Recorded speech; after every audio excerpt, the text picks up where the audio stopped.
Salut Sylvain. Salut Maximilien. Merci de me recevoir ici chez Madness Bicycle. Vous êtes les spécialistes en France de la production, fabrication de VTT avec des cadres en acier, fabrication 100% française. Ici, on ride avec style. Pourquoi ce choix effectivement de l'acier, de ce matériau?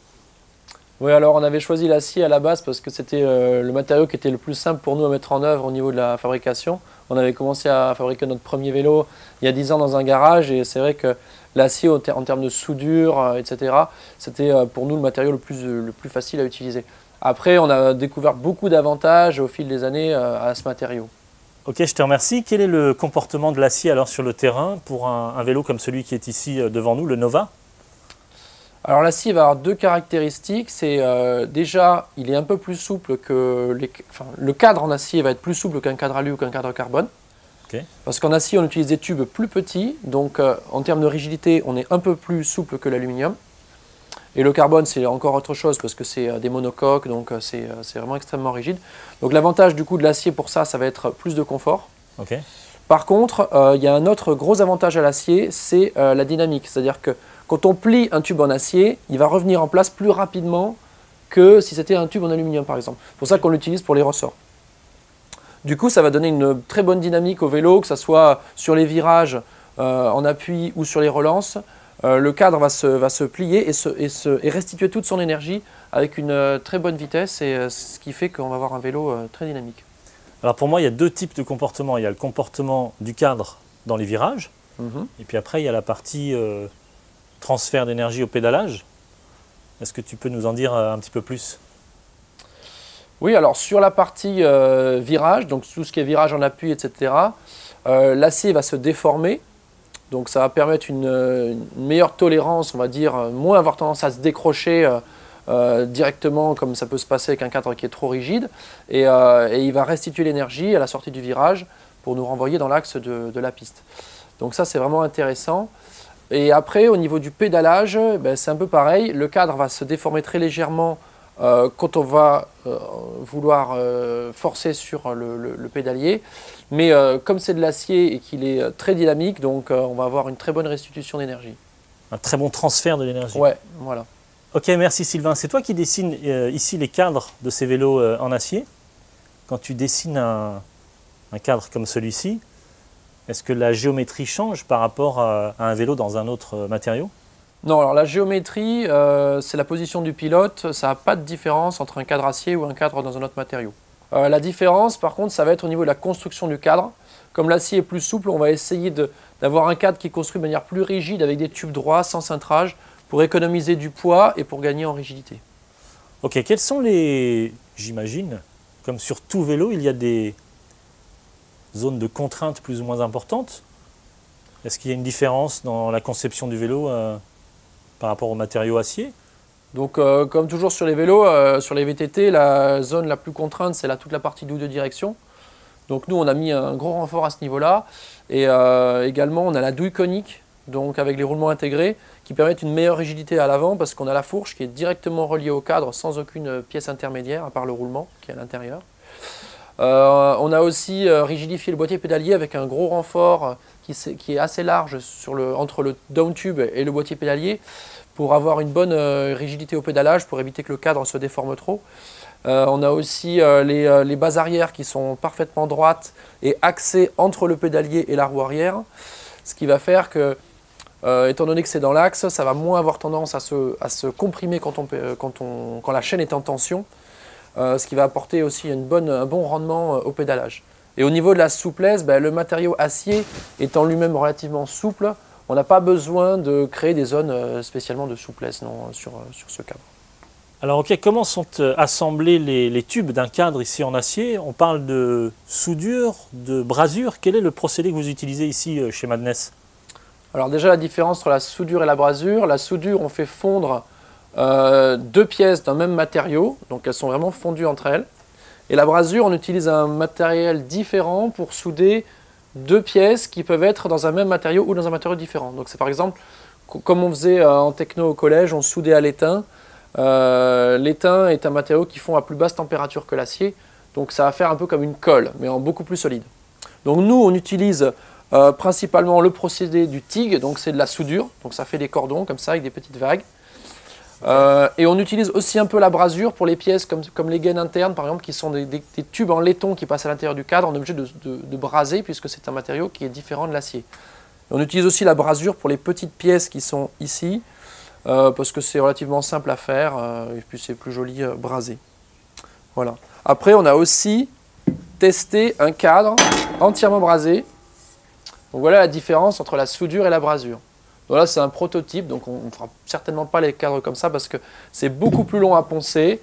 Ça fait des cordons lisses, ça fait vraiment quelque chose de très épuré, mais c'est des heures et des heures de ponçage, donc je ne pense pas qu'on utilise ce process dans nos fabrications de cadres, parce que c'est trop long et trop cher du coup à produire.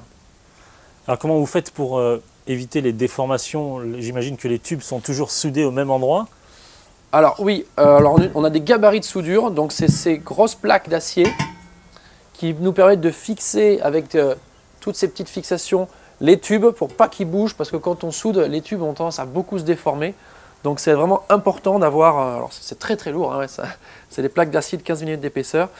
C'est vraiment très important d'avoir quelque chose de parfaitement fixé au moment où on soude. Qu'on soude ou qu'on brase d'ailleurs. Donc tu as un gabarit par taille de cadre? Alors, non, ce gabarit-là, il a plusieurs points de fixation, donc on peut faire la taille M ou la taille L. Par contre, on a un gabarit par modèle de cadre. Ok, alors quels sont les types de tubes que vous utilisez chez Madness? Alors, on utilise deux types de tubes. On a donc les triangles arrière qui sont faits en acier chromo. C'est le tube qui est utilisé souvent sur les BMX, par exemple. Donc, c'est un matériau qui est vraiment très résistant.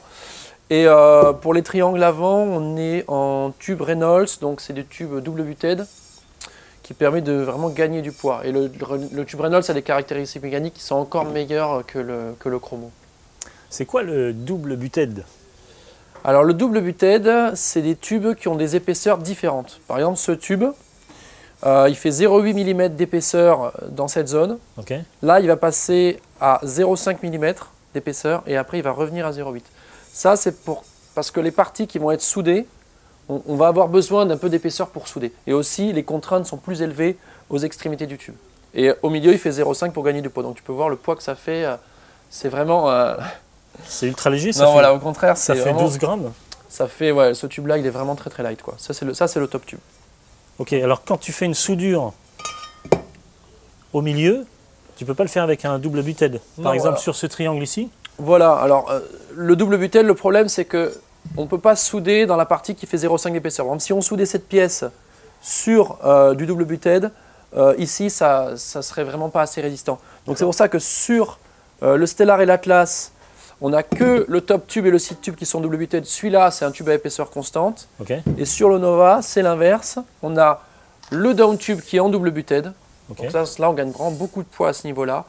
Et le top tube, il n'est pas en double butède parce qu'on a cette pièce qui est soudée dessus. Et le side tube, dans tous les cas, il est en double butède. Alors, est-ce que vous faites des tests de résistance des tubes en acier? Et quelle est l'unité de mesure, justement, de cette solidité?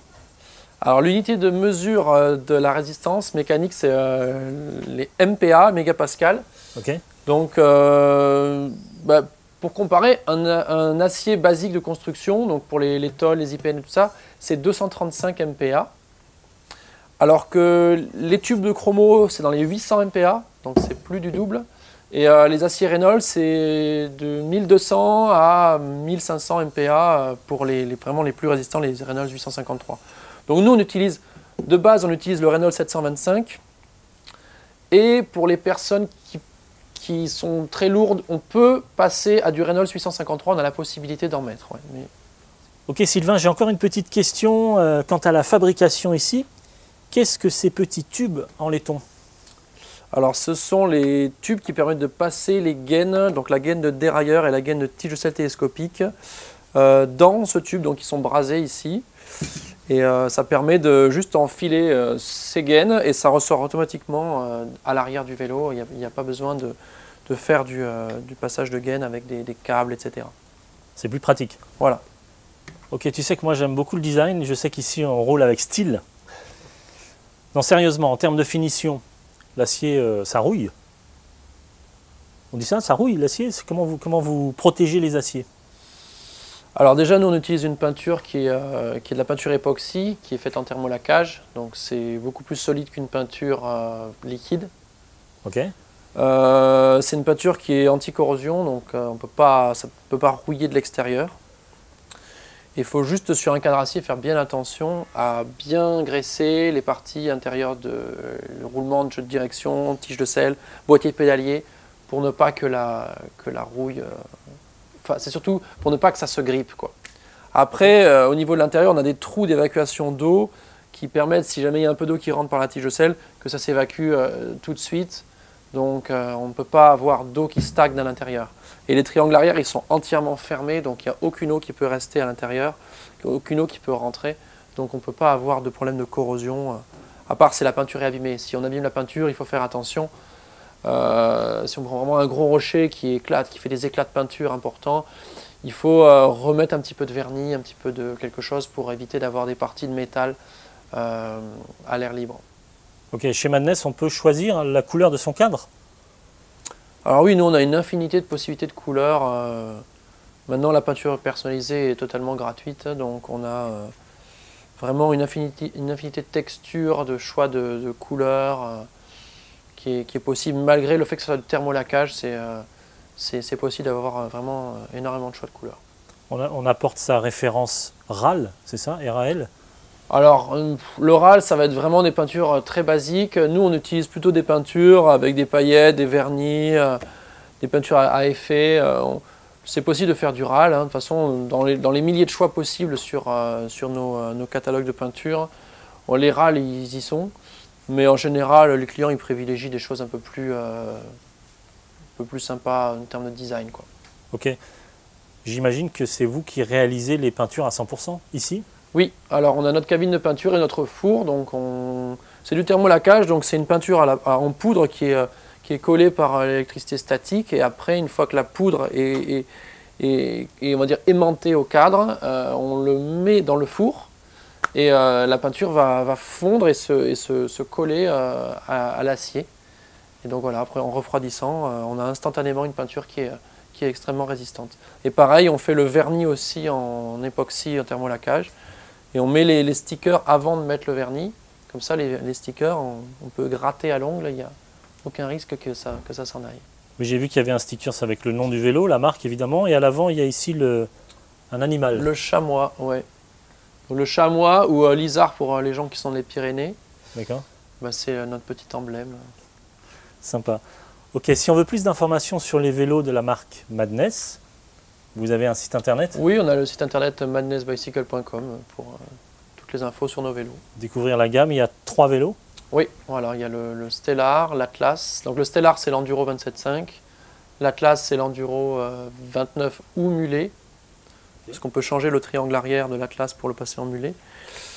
Et le Nova, qui est le modèle, on va dire, All Mountain en 29 pouces. Je te remercie Sylvain, merci beaucoup de m'avoir reçu ici chez rien. Madness Bicycle. Je sais qu'ici on ride avec style, raison pour laquelle on va se retrouver dans d'autres vidéos. Je te remercie, merci beaucoup. Avec plaisir. À bientôt, salut.